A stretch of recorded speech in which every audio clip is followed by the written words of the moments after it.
Hello everyone, I am नवीन कुमार और यहाँ पर एक कंपनी है जिस कंपनी का राइट इश्यू भी आ रहा है और इस कंपनी के राइट इश्यू के बारे में आपको ज़्यादा जानकारी मार्केट में देखने को नहीं मिल रही है इस वक्त, बिकॉज पोर्टल्स के ऊपर में कुछ जो चुनिंदा पोर्टल्स हैं उनके ऊपर में इस कंपनी की जानकारी नहीं देखने को मिल रही है। मैंने चेक किया, कोशिश किया, मुझे नहीं देखने को मिली।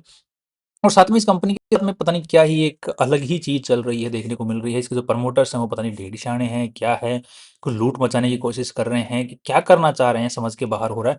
आपको मैं पूरी स्टोरी समझाता हूँ। थोड़ा सा हम लोग तो ज़्यादा बड़ा वीडियो नहीं बनेगा, छोटा सा वीडियो बनेगा। यहाँ पर सबसे पहले हम आई राइट इशू से रिलेटेड जो बात करने की कोशिश करते हैं, यहाँ पर ये कंपनी अभी रिसेंट की इन्फॉर्मेशन के अकॉर्डिंग 121 करोड़ रुपए उठाना चाह रही है, वो भी राइट इशू के थ्रू। जो कि हम यहाँ पर इन्फॉर्मेशन देख सकते हैं कि 9 फरवरी को जो है ओपन होने वाला है इनका राइट इशू। और 11 फरवरी तक का टाइम होगा कि अगर किसी के पास में इस कंपनी की जो राइट इशू की शेयर जिनको नहीं चाहिए वो बेच सकते हैं उनको। एंड यहाँ पर 16 फरवरी को इसका जो राइट इशू है वो क्लोज हो जाएगा। तो काफ़ी हड़बड़ी देखने को यहाँ पर मिल रही है कि राइट इशू को फटाफट से खोलना है और फटाफट से बंद करना है, और बहुत ही जल्दी जो है इस कंपनी की जो सारी चीज़ें हैं वो देखने को मिल रही हैं। और 19 फरवरी तक डेट ऑफ लिस्टिंग इज 19 फरवरी तक जो है आपके जो है लिस्ट में हो जाएगा। लिस्ट होने के भी इन्होंने जो है डेट यहाँ पर दे दी है। काफ़ी जल्दी जल्दी इसमें काम होने वाला है। नाउ द पॉइंट इज कि ये इसमें खराबी कहाँ है? तो फिर ये तो कोई मतलब नॉर्मल है, सारी कंपनियां राइट इशू का जो है लेके आती हैं, राइट इशू के थ्रू पैसा उठाती हैं। इसमें दिक्कत क्या है? दिक्कत, मैं पहली चीज़ तो मैं आपको ये बता देता हूँ कि इस कंपनी का जो राइट इशू आ रहा है वो 17 रुपये पर शेयर के हिसाब से। दैट मीन्स कि किसी भी भाई के पास में इस कंपनी के शेयर्स हैं, वो 17 रुपये के ऊपर में इस कंपनी के नए शेयर्स खरीद सकता है। यूजुअली इतना बड़ा गैप जो होता है राइट इश्यू प्राइस के अंदर में और एक्चुअल जो मार्केट प्राइस होता है उसके अंदर में, इतना बड़ा गैप यूजुअली नहीं देखने को मिलता है। ये तभी देखने को मिलता है जब कंपनी के जो प्रमोटर्स होते हैं, कंपनी का जो मैनेजमेंट होता है, वो उनको पैसा चाहिए, किसी भी कीमत पे चाहिए, चाहे कंपनी के अंदर वैल्यू है या नहीं है, बस उनको पैसा चाहिए। राइट, तो ये उस सिचुएशन के अंदर में इतना बड़ा गैप देखने को मिलता है। और यहाँ पर देखने को मिलेगा 85 रुपये का इसका शेयर प्राइस है और 17 रुपये के अंदर में ये राइट इशू का जो है प्राइस यहाँ पर सेट किया गया है, 17 रुपीज पर शेयर। राइट, जो कि आप लोग यहाँ पर देख सकते हैं। राइट, तो अब किसी भी भाई के पास में इस कंपनी के शेयर्स हैं तो वो राइट इशू में अप्लाई कर सकता है। दूसरी चीज, इस कंपनी का पिछले 5 साल के अंदर में 2 बार टेक ओवर हो चुका है। इसकी अब लोग इन्फॉर्मेशन को चेक करने की कोशिश करते हैं तो यहाँ पर हमें देखने को मिलेगा प्रमोटर्स के अंदर में पहले जो थे, एक जो है देसाई नाम के कोई बंदे थे, 2020 19-20 के आसपास में उन्होंने इस कंपनी को टेक ओवर किया था। राइट, एंड उसके बाद में इस कंपनी को टेक ओवर कर लिया जासानी जो लोग हैं, जासानी परिवार वाले जो लोग हैं, उन्होंने फिर देसाई से इन्होंने टेक ओवर कर लिया 2000 अभी 24-25 की बात है, रिसेंट में। जब देसाई जी ने इस कंपनी को टेक ओवर किया तो उन्होंने इस कंपनी का नाम जो है वो रखा क्या, अरुणिस अबोर्ड लिमिटेड नाम से। और जैसे ही इन्होंने जो जासानी वालों ने अगर नाम इसका जो है वो इसका नाम चेंज कर दिया, कालानी, क्या नाम चेंज कर दिया, कालिंद, कालिंद लिमिटेड के नाम से। तो अभी जो मार्केट में जो नाम है वो कालिंद लिमिटेड के नाम से।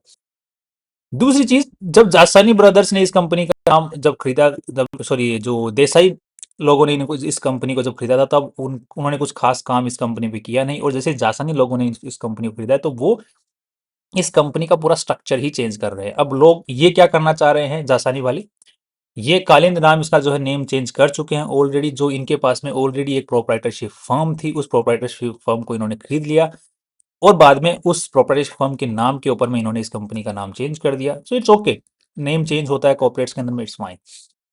But the point is 50 crore रुपए के अंदर में इन्होंने एक अपनी ही दूसरी कंपनी को टेक ओवर किया।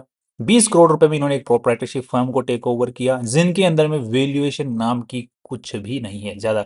मतलब अगर आप लोग चेकआउट करने की कोशिश करेंगे पास में जाकर के तो उनके अंदर में वैल्यूएशन मेरे को तो कहीं दिखी भी नहीं। किस बेसिस के ऊपर इन्होंने 50 करोड़ रुपए की वैल्यूएशन के ऊपर में इन्होंने एक प्राइवेट लिमिटेड को इन्होंने उठाया, जिसका नाम था प्रसाद, नाम से एक नाम है, जिसको अगर आप लोग चेक करना चाहें तो यहाँ पर आप खुद भी चेकआउट कर सकते हैं, जिसकी इंफॉर्मेशन आपको देखने को मिलेगी यहाँ पर। ये कंपनी है, आप चाहें तो चेक कर सकते हैं, दैट इज ओवर हियर, कहाँ गई, प्रसाद अर्थ मूवर्स प्राइवेट लिमिटेड नाम से कंपनी है जो इसकी सब्सिडरी भी है। इसको 50 करोड़ रुपए में इन्होंने एक्वायर किया है, वो भी इन्होंने टेक ओवर करते ही फर्स्ट टाइम। दूसरी चीज, इन्होंने जब इस कंपनी को खरीदा था 2024-25 के अंदर में तो लगभग 11 करोड़ रुपए की वैल्यूएशन पे इन्होंने इस कंपनी को खरीदा था, जिसका नाम उस वक्त अरुणिस नाम, अरुणिस के बाद में इन्होंने चेंज कर दिया कालिंद। कोई दिक्कत नहीं है, 11 करोड़ रुपए की कंपनी जो इन्होंने खरीदी थी 2024-25 के शुरुआत के अंदर, मतलब 25 के शुरुआत में 11 करोड़ में खरीदी, आज उस कंपनी की वैल्यूएशन लगभग 900 करोड़ रुपए के आसपास में है। इतना बड़ा बदलाव, इतना बड़ा जो है मार्केट कैपिटलाइजेशन कैसे पहुंच गया? तो यहाँ पर इन्होंने जैसे ही एक्वायर किया, उसके बाद में राइट इश्यू के थ्रू इन्होंने पैसे उठाए थे 12.5 रुपए के हिसाब से। 12.5 के हिसाब से जब इन्होंने पैसे उठाए तो वो लगभग 70 करोड़ रुपए के आसपास, 60-70 करोड़ रुपए के आसपास पे इन्होंने पैसे उठाए। फिर वो उनको इन्होंने इन्वेस्ट किया अपनी जो दूसरी जो कंपनीज है उनको एक्वायर करने के अंदर में। फिर वहां से उन उन कंपनियों को इन्होंने एक्वायर तो किया, बट उनके अंदर में जो वैल्यूएशन थी, राइट, 70 करोड़ रुपए में एक्वायर किया, उनके अंदर में जो वैल्यूएशन थी वो लगभग उन्होंने पूरी गुडविल दिखा दी। गुडविल क्या होता है कि कंपनी के पास में जिसको एक्वायर कर रही है कोई दूसरी कंपनी, जब उसके अंदर में एसेट्स नहीं होते हैं और उस एसेट्स के मुकाबले जितने ज्यादा ऊपर पैसे दिए जाते हैं वो गुडविल में काउंट हो जाता है। और यहाँ पर आप लोग देख भी पाएंगे बैलेंस शीट के अंदर में, तो इन्होंने 50 करोड़ रुपए के आसपास में इस पूरा गुडविल में दिखा रखा है। दैट मीन्स कि एसेट्स की कोई वर्थ नहीं थी उन कंपनियों में जिनको इन्होंने एक्वायर किया, और वो रिलेटेड पार्टी ट्रांजेक्शन थे। मतलब जासानी लोग परिवार के ही कंपनियां थी जिनको इन्होंने इधर ट्रांसफर कर दिया, वो भी महंगे भावों के अंदर में। रिसेंट में ही दिसंबर के अंदर में आपको पता है ये 500 करोड़ रुपए के आसपास में उठाने की कोशिश कर रहे थे, बट आई थिंक इनको अप्रूवल मिला नहीं। इनको समझ में आ गया था कि जिस तरीके से 500 करोड़ रुपए उठा करके, और कर क्या रहे थे उस 500 करोड़ रुपए के आसपास से, इन्हीं की एक दूसरी कंपनी जिसका आई थिंक डीबीजेड नाम था, डीबीजे नाम से कुछ है कंपनी, राइट, आई थिंक डीबीजे ही है, राइट, मैं देख लेता हूँ। ये रहा, ये आप लोग देख पा रहे हैं यहाँ पे majority stake in the company DBJ multi services private limited. इस कंपनी की इन्होंने 300 करोड़ रुपए की वैल्यू लगाने की कोशिश की गई थी मतलब अभी दिसंबर के अंदर में, और अप्रूव भी कर दिया इन्होंने, मैनेजमेंट के अप्रूवल भी आ गया कि हाँ ठीक है, इसको 300 करोड़ रुपए के अंदर में हम एक्वायर करने वाले हैं। और उस कंपनी के अंदर में आप लोग अगर रेवेन्यू देखने की कोशिश करोगे तो 35 लाख का रेवेन्यू है। 35 लाख का रेवेन्यू करने वाली कंपनी को 300 करोड़ रुपए के अंदर में एक्वायर करने की कोशिश कर रहे थे मैनेजमेंट। फिर जब पता चला कि यार इतने भी खुले तरीके से हम ये धांधलियां वगैरह नहीं कर सकते हैं भाई, तो फिर इन्होंने जो प्लान था इसको पूरा कैंसिल आउट कर दिया दिसंबर के अंदर में ही। इन्होंने तो अप्रूव कर दिया था, फिर दोबारा बोला कि हमने री डिसीजन लेंगे इसके ऊपर में, फिर से बोर्ड मीटिंग वगैरह करेंगे। बाद में इन्होंने बोर्ड मीटिंग वगैरह कुछ नहीं की, इन्होंने इस पूरे प्लान को ही रफा दफा कर दिया। फिर ये राइट इश्यू के थ्रू भी पैसा उठा रहे हैं 121 करोड़ रुपए, जिसमें इन्होंने रीजंस बताए हैं कि हम जो है अभी बेसिकली इनका शुरुआत से जब से इन्होंने एक्वायर किया तब से एक ही मोटो इनका चल रहा है कि हम लोग जो एक्सकेवेटर हो गए, जेसीबी हो गई, यू नो, इनको हम लोग, इनके थ्रू हम लोग जो सिविल वर्क होता है वहां पर काम करेंगे। जैसे कि किसी को सिविल वर्क करवाना है, इनको मशीनरी वगैरह चाहिए, जैसे मान के चलो किसी को खुदाई करवानी है, किसी को बिल्डिंग को गिरवाना है एंड ऑल दैट, तो उसके अंदर में हम अपनी मशीनरी को भेजेंगे और उसका किराया हम लोग लोगों से लेकर लेंगे। सो दैट मीन्स कि मशीनरी हमारी होंगी, हम लोग किराए पे भेजेंगे, पैसा कमाएंगे। और कई बार अगर मशीनरी की ज़्यादा जरूरत पड़ती है तो कहीं और से हम हायर भी करेंगे मशीनरीज को, फिर किराए पे बेचेंगे और बीच में पैसा कमाएंगे। तो ये इनका पूरा मॉडल है अभी जो आज के दिन एग्जिस्ट कर रहा है, और उसी मॉडल के हिसाब से ही ये राइट इश्यू से पैसा उठा रहे हैं। और राइट इश्यू में बोल भी रहे हैं कि 121 करोड़ रुपए में से हम लोग 119 करोड़ रुपए की तो जेसीबी वगैरह ही खरीदने वाले हैं, एक्सकेवेटर जेसीबी वगैरह ही खरीदने वाले हैं। तो जब 2000 दिसंबर के अंदर में इनका प्लान कुछ और था, और अल्टीमेटली 2000 अभी जो है फाइनली ये बोल रहे हैं कि राइट इश्यू के पैसों से हम लोग जेसीबी वगैरह खरीद के अब इसी फील्ड के अंदर में काम करने वाले हैं। ये इनका पूरा मोटो है अब यहाँ पर देखने को मिल रहा है। सो नाउ मेरा अब जो मैं चीज आपको समझाना चाह रहा था वो ये था कि जो कंपनी का जो मैनेजमेंट है, जो पूरी स्टोरी मैंने आपको बताई उसमें ये था कि कंपनी का जो मैनेजमेंट है वो बड़ा ही लालची किस्म का है, ऐसा नजर आता है। क्योंकि उन्होंने जो काम किए हैं दिसंबर में जो करना चाह रहे थे वो बाद में फाइनली इनका रोल आउट नहीं हो पाया वो प्लान, फिर इन्होंने राइट इश्यू के थ्रू पैसा उठा रहे हैं। नाउ द पॉइंट इज कि अगर प्रमोटर्स जो हैं इतना ही अगर इस कंपनी के फ्यूचर के अंदर में बहुत ही ज़्यादा इन्वॉल्व होते, या फिर उनको लगता है कि बहुत अच्छा फ्यूचर रह सकता है, तो प्रमोटर्स की खुद का स्टेक तो है ही नहीं, 18% का स्टेक है कंपनी के अंदर में आज के दिन। अगर उनको बहुत ही अच्छा दिख रहा है कि हाँ ठीक है, हम इस तरीके से कंपनी को ऊपर की तरफ लेके जाएंगे, एवरीथिंग, 18% का स्टेक है। इन्होंने जब एक्वायर किया था तो यहाँ पर 3 लोगों के नाम थे।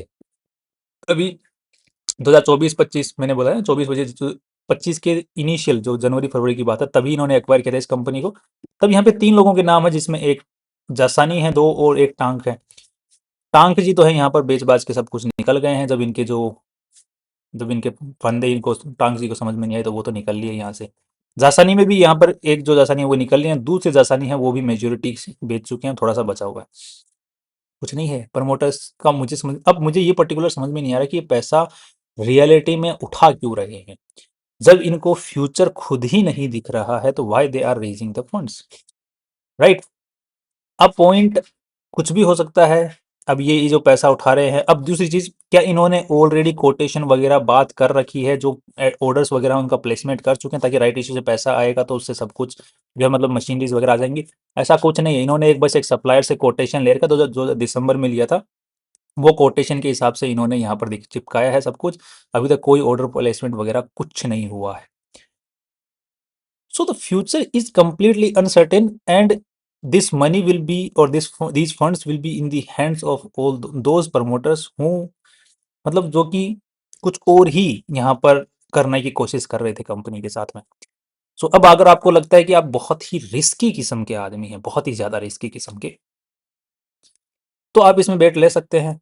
एंड जो पैसा उठा रहे हैं अभी, तो जो क्या करने की कोशिश कर रहे हैं प्रमोटर्स, इसको कितना ऊपर तक लेके जाने की कोशिश कर रहे हैं, भी 900 करोड़ पे छोड़ेंगे कि भी 1500 पे ले जाके गिराएंगे, 2000 पे ले जाके गिराएंगे, किसी को नहीं पता कुछ भी।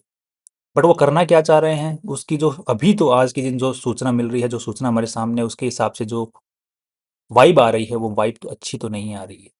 बाकी फ्यूचर फ्यूचर देखेंगे, अगर फ्यूचर के अंदर में कुछ सुधार देखने को मिलता है प्रमोटर्स की तरफ से, कंपनी की तरफ से, तब देखेंगे। बाकी आज के हिसाब से तो बहुत ही ज़्यादा रिस्की गेम है, और बहुत ही ज़्यादा रिस्की जो प्लेयर्स होते हैं ना, कि हाँ भाई एक का 100 करने वाले, वो अगर लगाना चाहें तो लगा सकते हैं। वो भी लाख रुपए अगर आपके पास में है टोटल, तो 100 रुपये लगा के छोड़ दो, गए तो गए, आए तो आए। उस टाइप से ये कंपनी आज के दिन नजर आ रही है। अब राइट इश्यू के अंदर में भाइयों को अप्लाई करना चाहिए या नहीं करना चाहिए, तो भाई तुमने ऑलरेडी 100 रुपये लगा रखे हैं, राइट। 100 रुपये में ऑलरेडी तुमने लगा रखा है, तो 17 रुपये और दे दो। 100 डूबेंगे और 17 भी और सही। और क्या पता बन जाए तो बन जाए। ये मेरी एक, मतलब एक कैजुअल राय है, एक जैसे बोलते हैं ना, जैसे स्ट्रीट राय, या प्रोफेशनल राय तो है नहीं, right. That's all my view about this company, and finally see you tomorrow.